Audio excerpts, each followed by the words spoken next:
दोस्तों नमस्कार। हाल ही में दिल्ली मिल्कीपुर और तमिलनाडु की एक विधानसभा सीट पर वोटिंग समाप्त हो गई और इसी के साथ एग्जिट पोल्स भी सामने आ गए।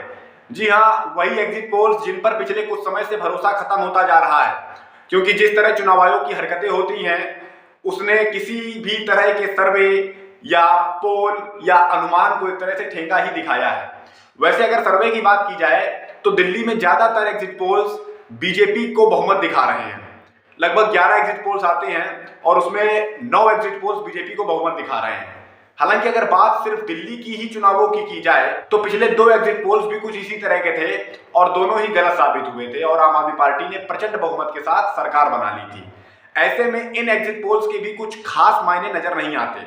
वही दोस्तों, अगर हम बात करें मिल्कीपुर विधानसभा उपचुनाव की तो एक बार फिर चुनाव आयोग सवालों के घेरे में है। अब की बार पुलिस को तो आगे नहीं किया गया, क्योंकि पिछली बार की हरकतें कैमरे में कैद हो गई थी, तो जाहिर है कि इस बार पुलिस प्रशासन पर भारी दबाव था।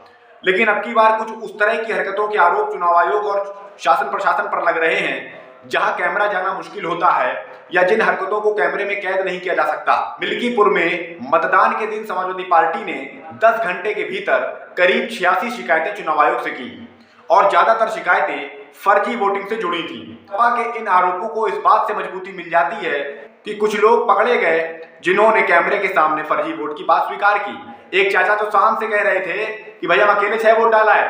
हालांकि बाद में वो पलट गए और कहने लगे कि हमारे परिवार के 6 लोगों ने वोट डाला था। पता नहीं उन पर कोई दबाव बनाया गया या और कोई बात थी, लेकिन एक शख्स तो इस बात को स्वीकार करता दिखा कि वह पैदल जा रहा था और उसे एक आदमी ने अपना आधार कार्ड दिया और वह वोट डालाया, मतलब फर्जी वोटिंग की। इसके अलावा एक और आदमी पकड़ा गया था जिस पर फर्जी वोटिंग का आरोप था।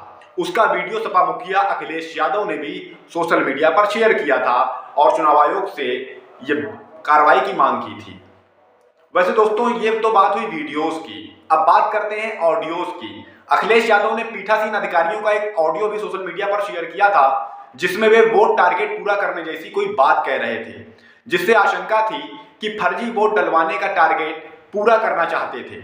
इस पर अखिलेश ने दोषियों पर एक्शन लेने की मांग भी की थी। सपा ने बूथ कैप्चरिंग के भी आरोप लगाए। ये तो कुछ ऐसी बातें हुई जो या तो कैमरे के सामने आ गई या किसी तरह से पकड़ी गई, लेकिन ऐसे पता नहीं कितने किस्से हो सकते हैं जो पकड़े नहीं गए, जो सामने नहीं आए। यानी साफ तौर पर किस तरह से बेईमानी का रास्ता अपनाया जा रहा है चुनावों में, ये साफ तौर पर दिख रहा है दोस्तों।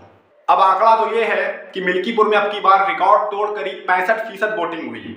तो सवाल यही है कि क्या फर्जी वोटों की वजह से इतनी ज्यादा वोटिंग हुई? क्या मुख्य चुनाव आयुक्त राजीव कुमार अपनी आखिरी पारी में करने जा रहे बड़ा कारनामा? ये तो आने वाला वक्त बताएगा। नमस्कार।